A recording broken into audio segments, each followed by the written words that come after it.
Você já reparou que nos anúncios de automóvel as ruas são vazias, não tem congestionamento, todo mundo é lindo, vitorioso, bem-sucedido, tudo organizado, limpo? E a realidade não é nada disso. O automóvel não funciona, está sempre parado em congestionamento, sem falar que custa caro. Pois bem, tudo isso nada mais é do que um plano muito bem estruturado que já tem mais de 100 anos.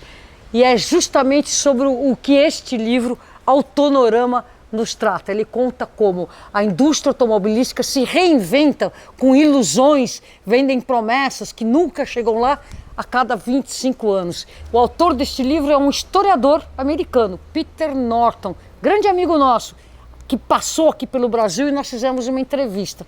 Então, antes de seguirmos, você já sabe, né? Curta e compartilhe este vídeo. Inscreva-se no canal, TikTok, Instagram. Não se esqueça de se inscrever aqui no nosso canal, o canal do Bike é legal.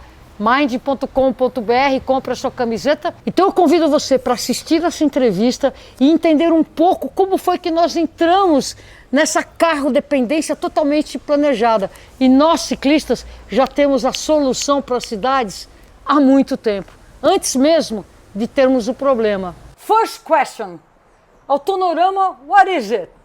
This title comes from an idea that first came to General Motors and then all the other auto companies realized it's a great idea. Instead of just selling cars, you sell a future where driving solves every problem. And to do this, you have to show the future. And to do that, General Motors came up with a word, and the word was Futurama, because it's a combination of future and diorama, like a display. And people could see the future, and they could make it however they wanted. It didn't have to work. It just had to look really good. And we are in the 4th generation of this kind of selling of the future. And in this generation, the version of this story is that autonomous vehicles will make this future happen. And so I gave the book the title that combines Futurama with autonomous, because it is the same promise, only this time they add the autonomous element to the story. So it's Autonorama. First time I saw you, I was amazed to see the way you describe how we got to such a stage where people are not allowed to be on the roads. It had a radical change. Yes. Explain me how, at the beginning of the last century, the city was for people, and then only for cars. And who is killed on the roads is guilty. I was taught in school that everybody was happy when the car came and they couldn't wait to get one. And I believed it. And then I looked in the old newspapers, in the old articles, and I found actually everybody was angry that the car was dominating the street, taking it away from them. Mothers were angry that their children couldn't play. Businessmen were angry that they couldn't cross the street. Everybody, whether they were upper class or middle class or working class, was angry about it.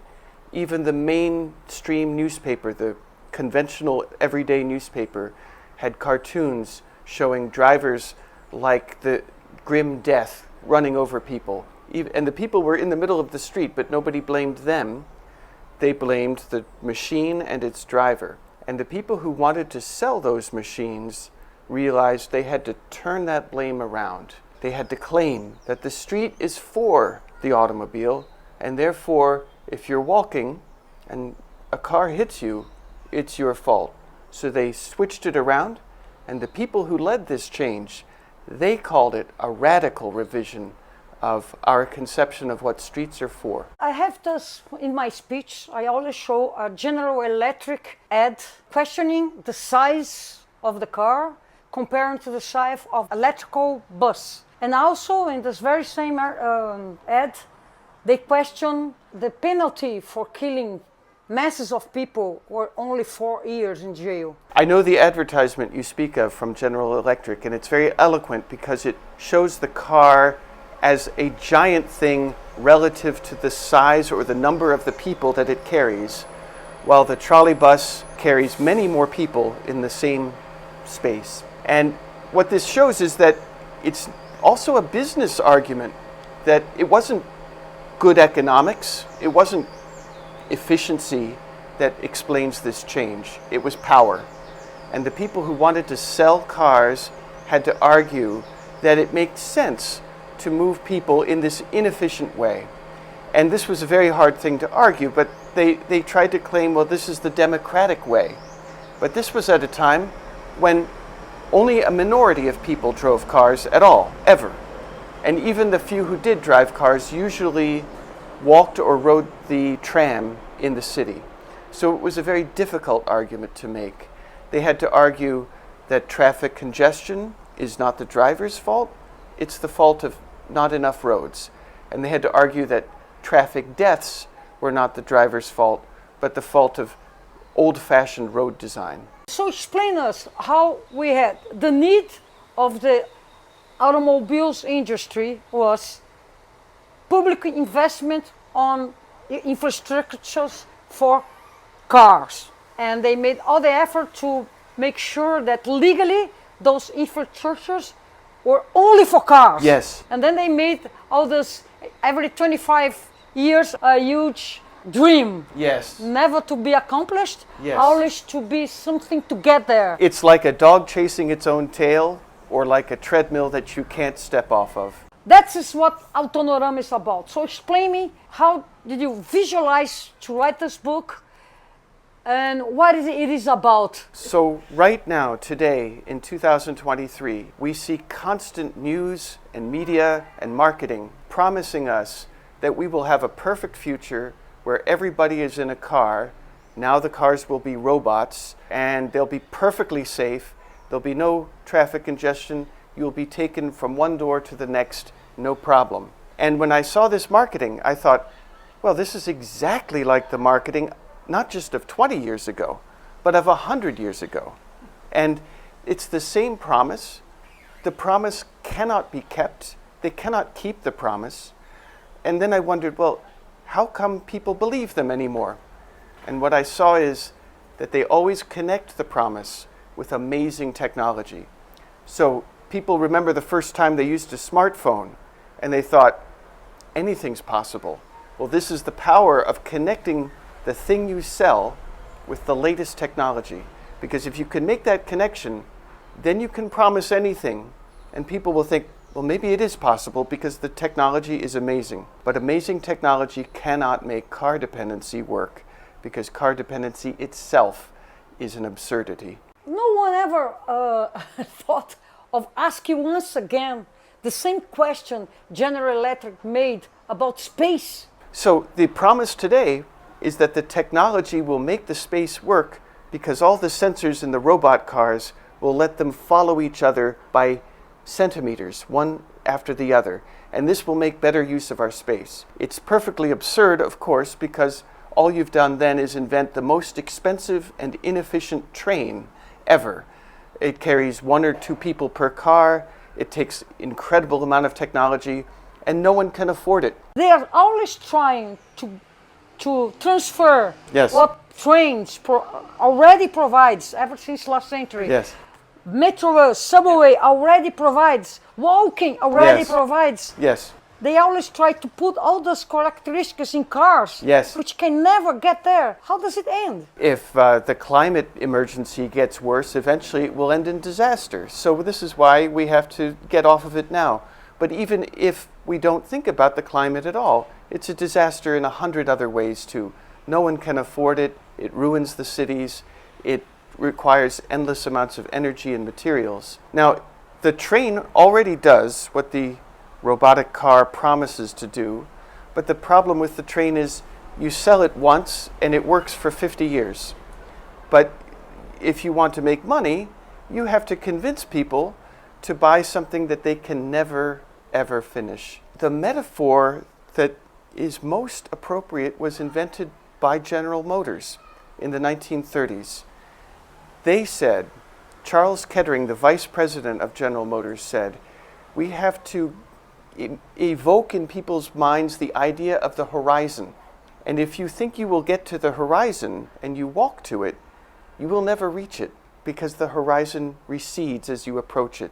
And this was his idea of the perfect metaphor for business, because as people approach the horizon and don't get there, well, then they have to buy the next thing. He even said, we have to keep the consumer dissatisfied because only then will the consumer buy something new. How do you see the movement of mainly European cities towards being capable to be walkable and rideable cities based on mass transportation? They have a very long way to go. But on the other hand, I'm very impressed and surprised in a good way about how far they've come, especially in Paris, where the change has been really breathtaking. It's not enough, but it is more than I thought possible. And so I think Paris is a great example for the world. People are walking again, people are riding bicycles, electric bicycles, conventional bicycles. The metro, of course, is already there. The buses work better. It is an enormous improvement.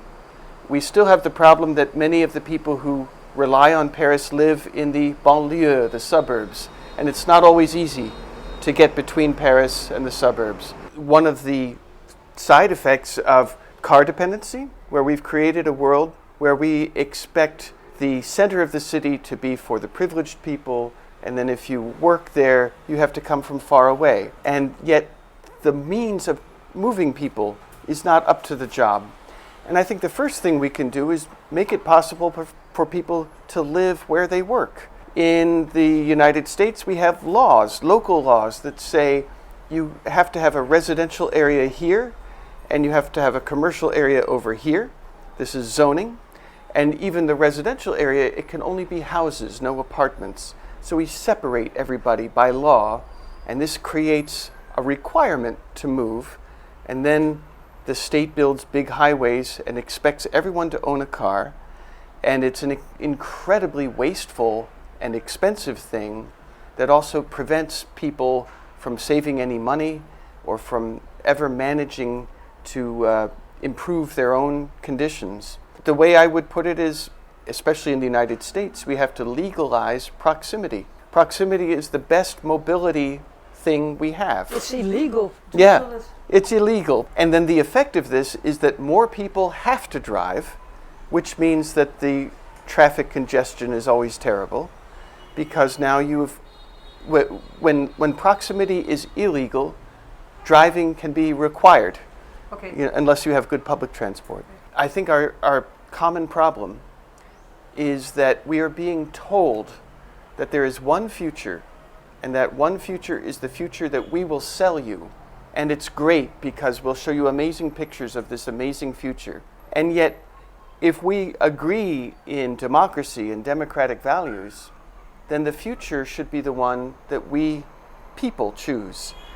Because there's infinite futures. And who chooses which future it's going to be? The people who will sell you the future that we can't afford? Or do we choose the future that we want and the future that we need? And of course, if we choose, then we always choose the affordable future.